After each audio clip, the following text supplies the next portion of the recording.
My newest golf PEs are a work in progress. I need them to be perfect, so that's why I'm not wearing them right now. And then I have this beautiful baby blue little cropped sweater thing. And sorry. Nice response to with I'm wearing clothes. But going straight away.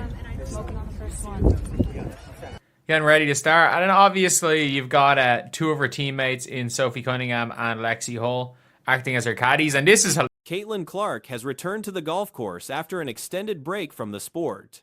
She's participating in the Annika tournament once again, having competed in it previously. This year's event features some notable differences from her last appearance. The practice range was packed with spectators eager to watch Clark warm up. Her swing technique appears solid and well developed. She showcased a specially designed outfit for the occasion, featuring golf pants with a jogger-style fit that she particularly likes. Two of her teammates in Sophie Cunningham and Lexie Hull acting as her caddies, and this is brilliant. This is hilarious for me. It's like they're walking around with a caddy outfit that is Indiana Fever. That is Indiana Fever. But yeah, it's a good thing to see, the players together. That's a positive, I guess. That is a positive thing to see the players from. Her footwear consists of Eastside golf shoes with distinctive blue soles. Clark mentioned that her newest golf tees are still being refined to meet her standards, which is why she opted not to use them during this round. She completed her ensemble with a light blue cropped sweater. A highlight of this year's event is the presence of two Indiana Fever teammates, Sophie Cunningham and Lexie Hull, who are serving as Clark's caddies. The duo wore caddy attire featuring Indiana Fever branding, creating an entertaining dynamic. Seeing these teammates together during the off-season is encouraging and reflects the positive team chemistry that has been evident within the organization. Positive thing to see the players from the Indiana Fever, still in good spirits and still doing stuff together in the off-season. Because obviously, look, we saw it a lot last year. We saw a lot of it last year with the Indiana Fever players going and getting together and doing stuff. We saw Lexie Hull and Caitlin Clark golfing together. Actually, it really was just Caitlin Clark and Lexie Hull. This camaraderie isn't new. Throughout the previous year, Indiana Fever players frequently spent time together outside of basketball season. Clark and Hull were spotted golfing together and even posted casual content, including videos from a drive-through location. Now both are reunited at this golf event alongside Cunningham. Hull has golfing experience, though Cunningham appears less familiar with the sport. Before Clark's tee shot, there were playful suggestions, including someone joking about attempting a Happy Gilmore-style swing. We saw Lexie Hull and Caitlin Clark golfing together. Actually, it really was just Caitlin Clark and Lexie Hull, wasn't it? It really was just the two of them when they were just randomly posting TikToks at a drive-through and everything. And obviously, the two of them are now the caddies. Did they see you? Yeah. Okay. So did you put snacks in here? Yeah. You guys want to get out here and do something? Hit it hard. We're here. You guys look like you're literally about to play basketball.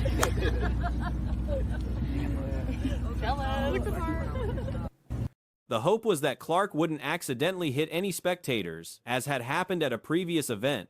The positive interactions between these players and the organization are significant, especially considering the basketball league is approximately 3 weeks away from a potential lockout.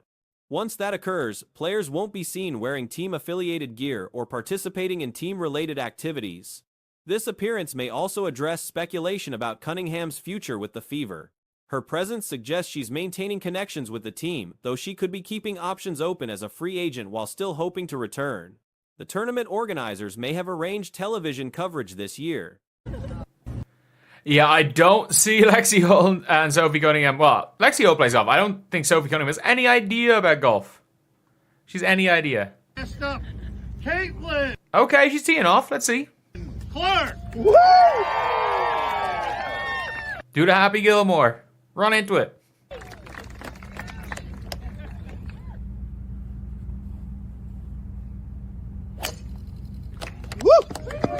Have fun. Enjoy. Play well. Last season, they broadcast the event after receiving numerous requests from Clark's supporters. While the crowd size may not match previous peaks, there was still a substantial turnout. Attendees included families, fans wearing denim jackets with Clark's Fever branding, and someone sporting a Stranger Things-themed Clark jersey.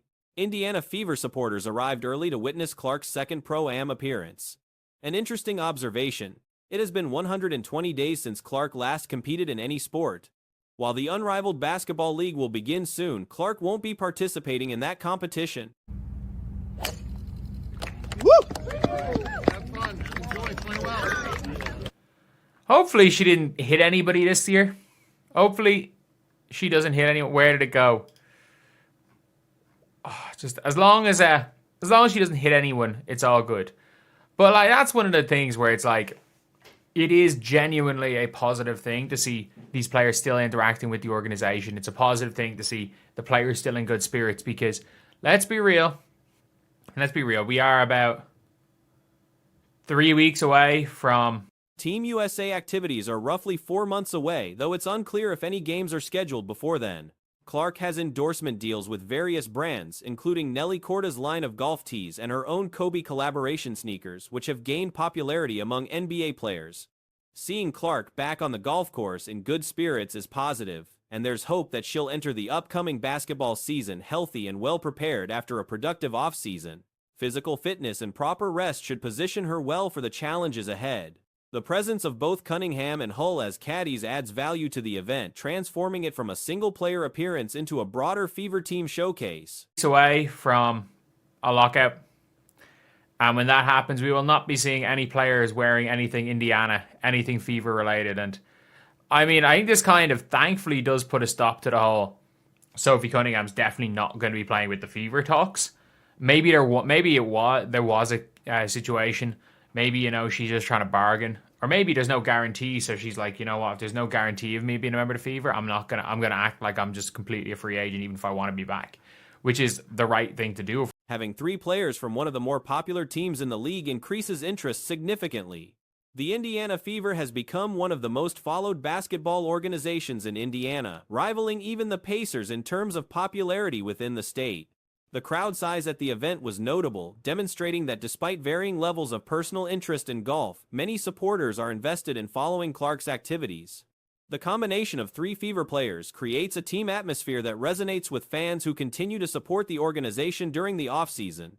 A recent Sports Illustrated piece, by Grant Young, examines whether Caitlin Clark's strong bonds with teammates should influence the Indiana Fever's roster decisions heading into the offseason. Which is the right thing to do, if we're being honest. But it's a good thing again, and this is something is it televised this year? I remember last year they literally televised it because so many Caitlin Clark fans asked them that they televised the event. And look, if we're being honest, it's not what it once was, but there are still people out here. I wonder who was playing the Pro-Am. You've got a dad with what is probably his daughter or a relative. The discussion centers on which players are essential to retain versus those who might be expendable. The core group of untouchables includes Caitlin Clark and Aaliyah Boston, both obvious franchise cornerstones. While KK Timpson has struggled significantly in international play, her contract situation makes her worth retaining despite concerns about her performance level.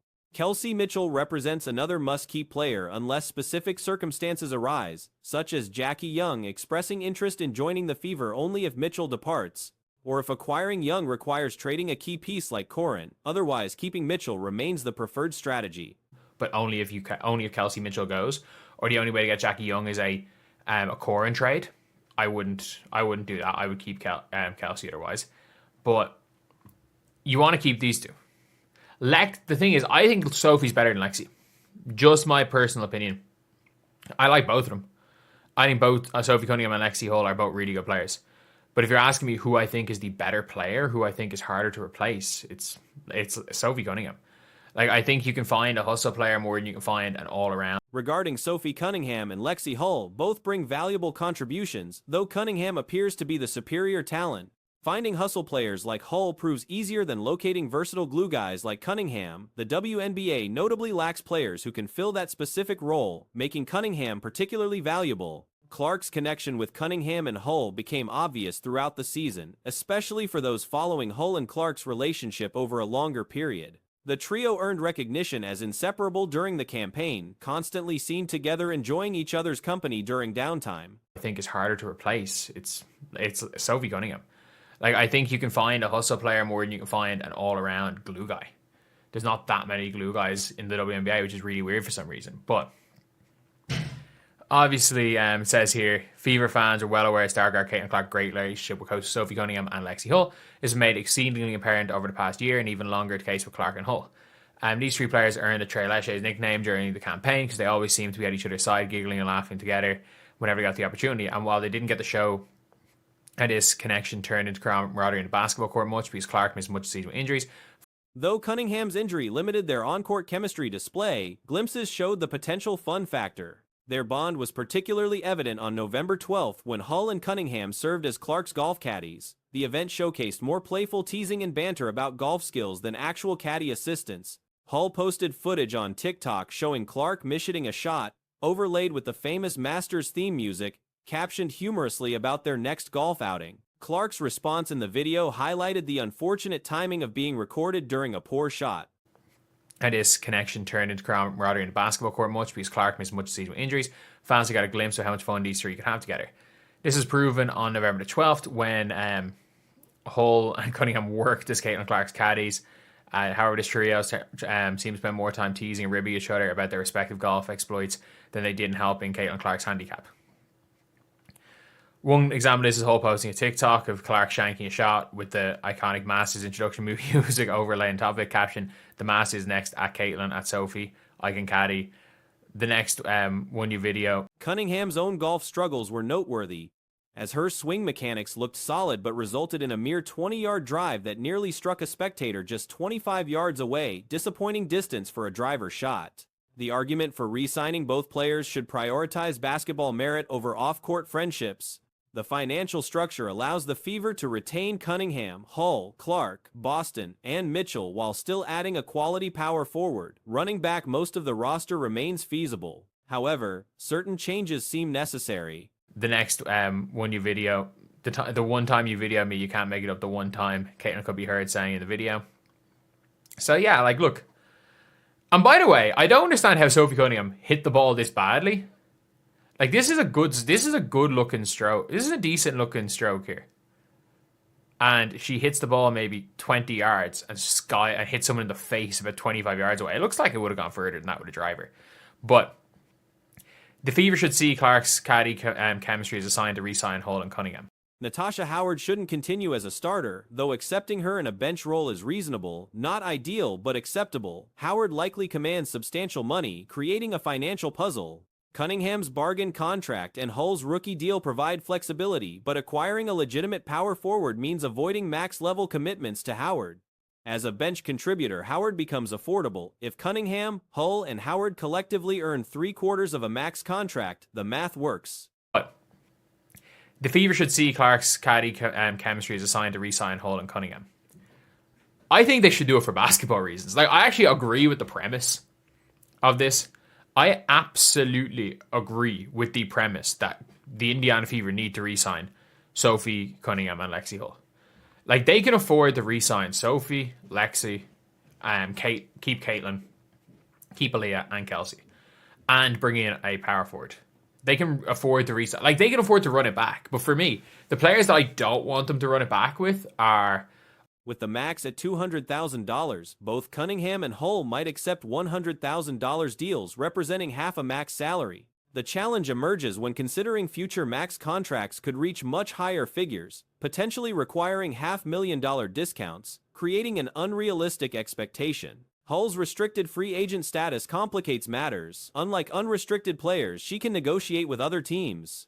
Organizations like the Chicago Sky might pursue her specifically for cultural fit, valuing her work ethic and hustle mentality. Back with are, I don't want to see Natasha Howard as a starter. I'm okay with Natasha Howard off the bench. That's just my opinion. I'm okay with Howard off the bench. I don't love Howard off the bench, but I'm okay with it. I'm absolutely okay with it. It is like, it's one of those things where it's like she's got to want major money, and the problem is like you got Sophie Cunningham on a bar. This creates difficulty in determining appropriate compensation without overpaying. Short-term, one-year contracts make sense for role players in the Fever situation. Critics might object to overpaying role players, but WNBA contract structures differ from other leagues. Consider the Oklahoma City Thunder's strategy. They overpay role players while stars remain on rookie contracts, then shift to younger, cheaper talent when those stars command higher salaries. The Fever can employ similar tactics, overpay veterans now while key players are on favorable deals, then transition to affordable young talent later. She's got to want major money, and the problem is like you got Sophie Cunningham on a bargain deal, you had Lexie on a rookie contract. You can't afford, if you want to get a real power forward, you can't afford to give Howard max money. At the same time, you absolutely can afford Natasha Howard as a bench player. And if Lexie, Sophie, and Natasha, let's just say they take the three of them combined, take 3/4 at max. And it's one of those things with Lexie Hull and Sophie Cunningham is if the max is 200k. Beyond financial considerations, the basketball product deserves attention. Seeing these three friends continue playing together would benefit women's basketball fans for at least another season. Christy Wallace provides adequate depth, eliminating the need for additional guards unless Jackie Young becomes available. Creative lineup configurations could position Cunningham at the 4 spot, requiring Hull to handle more 2-guard responsibilities. The wing rotation could feature Kelsey returning to point guard duties when Clark rests, eliminating the need for a traditional backup point guard seeking significant minutes. Sophie Cunningham is, if the max is 200k, they'll probably take half a max at 100k. Like, they probably would. Genuinely. Like, I think we can all say it. They probably would take a 100k cut. The problem is taking half a max now might be taking a $500,000 cut. Which is obviously huge. Which is obviously a big one. Like, the cut is just too big. But when it comes to Lexie, I think they have her restricted. She's not a reserve free agent, which means she can negotiate with her. Sid Colson represents a satisfactory option if healthy. Players like Ariane Odyssey, despite their competence, created a problematic your turn, my turn dynamic with Mitchell. Ari performed adequately alongside Clark at the 2 position but rarely fed Clark the ball, instead favoring big players. Erica Wheeler, though talented overall, didn't mesh well with Clark's style. When players demonstrate compatibility with Clark, Boston, and Cunningham, retention becomes critical.